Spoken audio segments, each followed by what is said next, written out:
Esta não é uma obra de ficção. Isso realmente aconteceu comigo. Estou escrevendo para que ninguém mais cometa o mesmo erro que eu. Eu morava na Índia.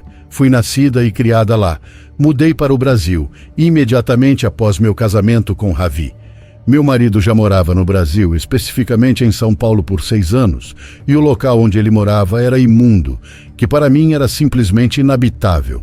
Após voltarmos para o Brasil, depois de muita insistência, ele finalmente concordou em procurar um novo lugar para morar.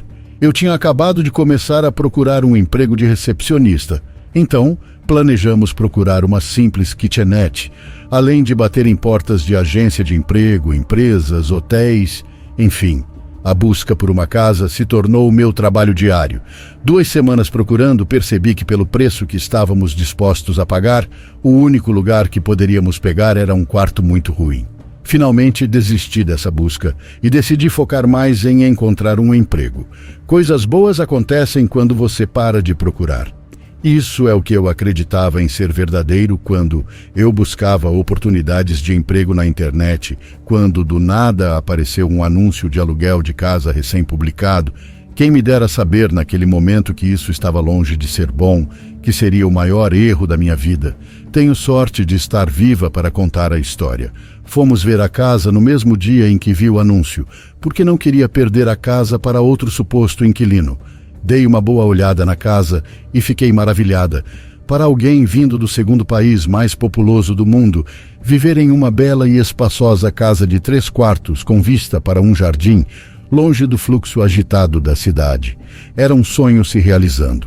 O escritório do Ravi também ficava a apenas 1 hora de lá. O aluguel deste lugar era quase o mesmo que estávamos pagando pelo cômodo em que morávamos. Então Ravi não se importou.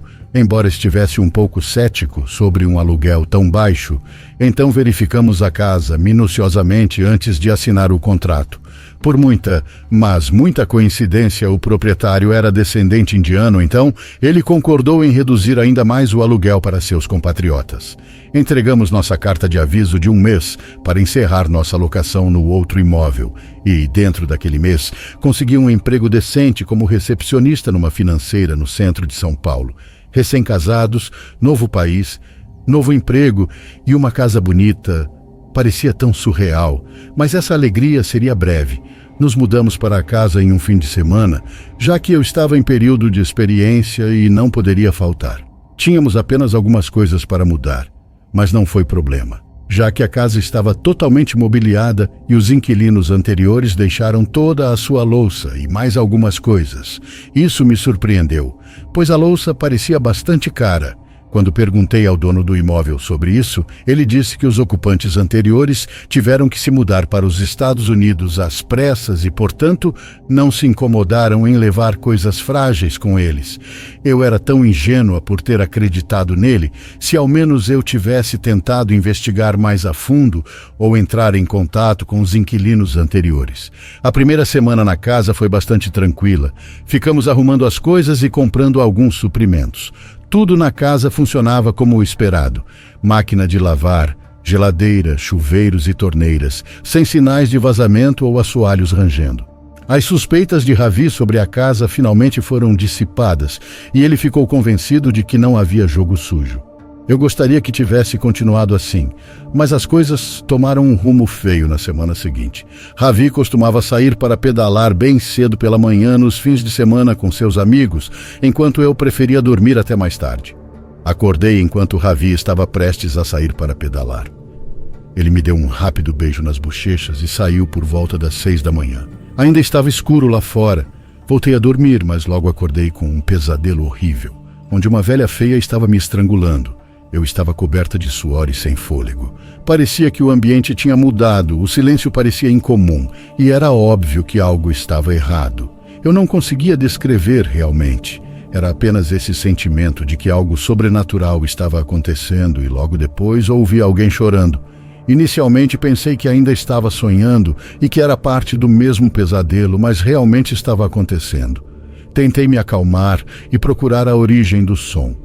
Concentrando-me, parecia que um gato estava chorando. Na Índia, o choro de um gato é considerado um mau presságio. Normalmente significa a morte de alguém querido. Primeiro o pesadelo, E agora isso.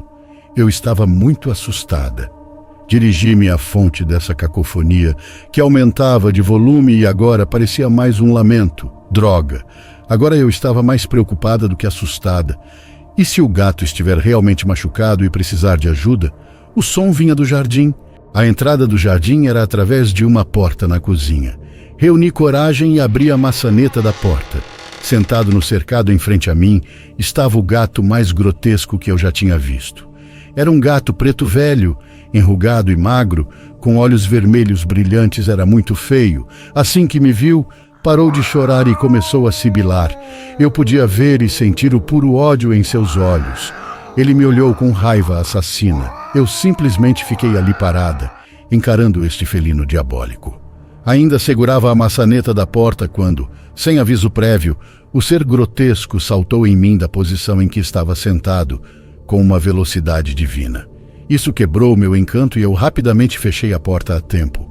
Esperava ouvir um estrondo do gato batendo na porta, mas não ouvi nada, nem o choro dele mais. Tudo tinha ficado assustadoramente quieto, exceto meu coração, que estava batendo tão rápido que pensei que sairia do meu peito. Ravi chegou em casa e me encontrou desmaiada no chão da cozinha. Ele jogou um pouco de água no meu rosto e eu lutei para abrir os olhos. Sentia-me muito fraca e levantar por conta própria exigiu muito esforço. Contei a Ravi tudo o que tinha acontecido, mas vi que era difícil para ele acreditar que um gato estava planejando me matar. Não o culpei por isso. Ravi me ajudou a me acalmar, sugerindo que chamássemos o controle de animais e eles cuidariam deste gato de rua. Assumi que era um gato de rua, já que estava tão magro e sujo. Depois de falar com o controle de animais, Ravi me levou ao cinema e depois a um jantar requintado para tirar da minha mente o episódio desagradável. E funcionou. Eu me senti muito melhor. Voltamos tarde da noite e fomos direto para a cama. O sono veio quase instantaneamente, pois eu estava muito exausta. Por volta das 3 da manhã, fui acordada por sussurros. A princípio, pensei que Ravi não conseguia dormir e estava assistindo TV, mas então me virei e vi que ele estava dormindo profundamente. Fiquei quieta na minha cama e tentei descobrir o que estava ouvindo. Parecia que uma mulher estava recitando algo em sânscrito. Eu nunca tinha estudado sânscrito, mas conseguia entender algumas palavras. Amura, que significa diabo, e Amritata, que significa imortalidade. Isso realmente me assustou. Considerando tudo o que estava acontecendo, só conseguia pensar em uma coisa. A casa estava mal assombrada. O som ficou mais alto agora. Desta vez, não me senti corajosa o suficiente para levantar e investigar. Levei cerca de 5 minutos para acordar Ravi do seu sono profundo e outros 5 minutos para explicar a ele sobre o som do recitativo. Mas o recitativo havia cessado até então e ele me olhou com alguma preocupação. Imediatamente me arrependi de tê-lo acordado. Éramos recém-casados e eu não queria que ele pensasse que sua esposa era uma maluca. Antes que ele tivesse a chance de comentar, menti dizendo que talvez a mudança e a adaptação ao meu novo trabalho tivessem me afetado e que eu apenas precisava de um pouco de descanso. Ele pareceu convencido e simpático, mas eu tinha certeza de que não tinha imaginado nada disso. Os 3 dias seguintes passaram sem incidentes e eu não vi o gato novamente. Me senti tola por pensar que a casa estava assombrada. Ravi era arquiteto de segurança de rede e estava trabalhando em um projeto crítico. Para cumprir o prazo, foi solicitado que ele trabalhasse horas extras. Eu não estava muito feliz com isso. Mesmo que nada estranho tivesse acontecido ultimamente, eu ainda estava bastante abalada pela semana anterior. Cheguei em casa do trabalho e preparei uma refeição rápida para mim. Ravi ia jantar no escritório. Sem mais nada para fazer depois do jantar, planejei assistir a um filme, mas meu laptop não estava se conectando à rede Wi-Fi. Eu não sou muito boa com computadores, então não tentei muito, e decidi conectar pela LAN, mas não consegui encontrar um cabo LAN. Justo quando estava prestes a desistir da busca, pensei no porão onde guarda as tranqueiras. Talvez houvesse alguns cabos sobrando lá. Esta seria a primeira vez que eu iria ver o porão. Ravi e eu nunca nos preocupamos em verificar, já que realmente não tínhamos nada para guardar lá ainda. Abri a porta do porão e ela rangeu. Estava completamente escuro lá dentro. Tentei sentir o interruptor de luz com a mão e finalmente o encontrei. A luz era muito fraca, mas suficiente para ver tudo. Havia cerca de 15 degraus até o porão. Os degraus de madeira rangiam sob meu peso. O porão era bem grande e todas as coisas estavam cobertas por lençóis brancos que estavam mais marrons do que brancos, completamente cobertos de poeira. Levantei uma das cobertas e o que vi me encheu de terror. Estavam deitados em uma grande mesa de madeira muitos cachos de cabelo amarrados por um fio vermelho, unhas, ossos humanos, bonecas empalhadas e um crânio. Havia cartões com símbolos antigos e uma imagem terrível de uma criatura demoníaca esboçada neles, aparentemente com sangue. Senti que ia vomitar. A parte mais perturbadora era que o sangue parecia fresco. Eu tinha que sair dali. De repente, o quarto ficou muito frio. Os cabelos da nuca se arrepiaram e eu congelei. Naquele momento, eu sabia que alguém estava me observando. Eu podia sentir o cheiro de podridão e o ar se tornou pútrido. Vi algum movimento do canto do olho. Comecei a tremer e as lágrimas começaram a rolar pelo meu rosto. Naquele momento me senti tão impotente, mas não ia desistir. Eu reuni toda a coragem que pude reunir e me virei para correr escada acima. Foi quando eu vi o rosto horrível que eu nunca poderei esquecer nesta vida. Eu ainda tenho pesadelos com ela. Parada perto do pé da escada estava uma mulher. Ou melhor, ela já foi uma mulher uma vez. Agora era um ser horrível, com cabelos longos, grisalhos e sujos espalhados por seu rosto enrugado. Olhos vermelhos me encarando com ódio, garras nos pés e mãos sombrias e com unhas longas e desiguais. Ela sorria para mim, mostrando seus poucos dentes podres, e isso a deixava ainda mais horrível. Ela usava um sari preto sujo e rasgado. Foi então que percebi que ela era o gato que havia tentado me matar. Ela sibilou para mim e chamou meu nome, Anisha. Foi um grito e meu sangue gelou. Naquele momento, soube que não sairia dali viva. Não havia sentido em lutar. É estranho como nos últimos momentos, toda a sua vida passa diante de você. Como eu desejava poder dizer a Ravi e à minha família uma última vez que os amava. A coisa horrível, mais uma vez, saltou sobre mim, e desta vez não havia porta para fechar. Caí no chão e ela começou a me estrangular enquanto recitava alguns mantras. Venho de uma família muito religiosa e, desde criança, usava um amuleto em volta do pescoço que afasta os espíritos malignos. Nunca dei muita importância e sempre o mantive escondido sob minha blusa. Durante a luta, o amuleto se soltou e a mulher diabólica o tocou acidentalmente e suas mãos começaram a queimar. Ela gritou e sibilou por um tempo e pude ver o medo em seus olhos. Ela correu para a parede oposta a mim e desapareceu. Demorou bons 10 segundos, embora tenha sentido como uma eternidade, para registrar o que acabara de acontecer.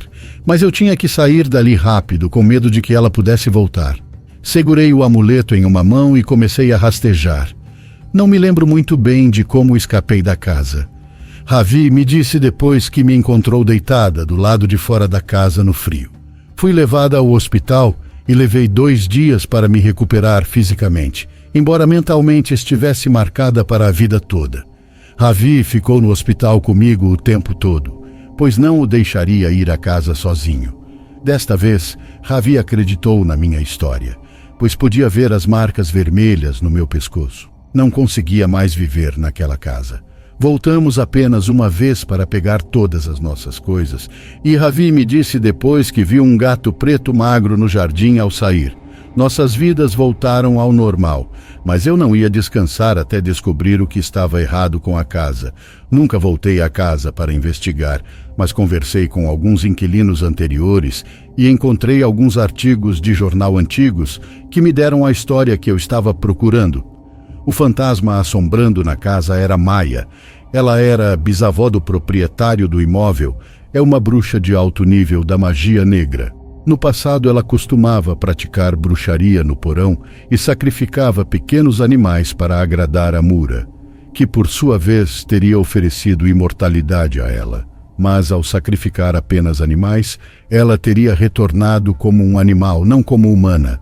Para retornar como humana, Ela precisava fazer sacrifícios humanos. Com uma obsessão de voltar como humana após a morte, ela escolheu sacrificar seu próprio filho, mas seu marido chegou em casa a tempo de salvá-lo. Ele sabia que sua esposa era uma bruxa, mas não tinha muito problema com ela sacrificando animais, mas não seu filho. Isso foi demais. Ele levou seu filho consigo e a deixou sozinha na casa. Ela morreu como uma mulher velha e rancorosa, e eu suspeito que ela tenha voltado como um gato após sua morte. Ela ainda está por aí procurando sua próxima vítima para agradar a Mura. Meu pedido a qualquer pessoa que esteja lendo isso é que nunca alugue ou compre uma casa se o negócio parecer bom demais para ser verdade.